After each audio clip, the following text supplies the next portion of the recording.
እንካንካ ተቀበል።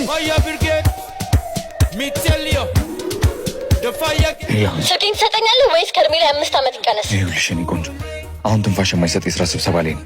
ስልክሽን የምትፈልጊ ከሆነ የጣልሽበት መጥተሽ ውሰጂ። ቻው።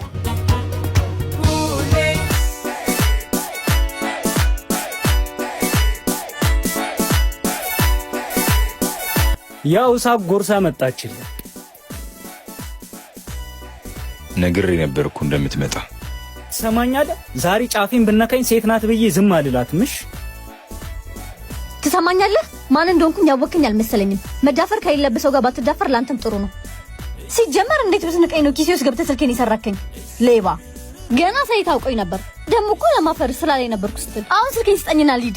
እዚህ ለደቂቃ መቆየት አልፈልግም። ሰው እንዴት እንደዚህ እየተመናገረ ቆንጆ ይሆናል? ፈጣሪማ በጣም ነው የሚያዳለው። ስልኬን ትሰጠኛለህ? ከሰጠኝም ሰጥሻለሁ የኔ ቆንጆ። ከዛ በፊት ግን አንድ ማድረግ ያለብሽ ነገር አለ።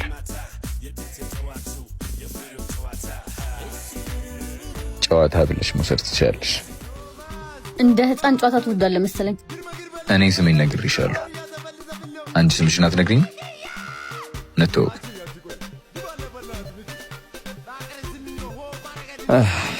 ስልክሽን አትፈልጊው መሰለኝ። እኔን ማደከምሽ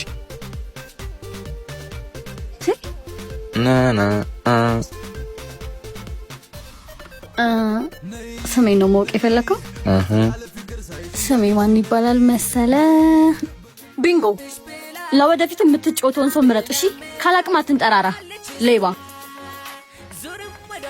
ከየት ነው ደግሞ እቺን ያመጡብን? በጊዮርጊስ እጄ ካላስገባዋት አላርፍም። በቃ ለምን አፈታትም? አልተዋት።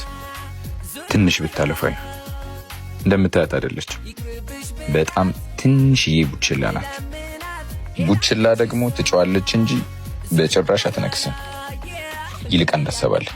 ምንድን ነው ነኒት ባትንሽ ዳገት ሆነብኝ በሚጠፋ ሀብት አይኗ ተጋደው ወደድኩ ባለችው አፍስ ነግሮኝ መርደው ሁለት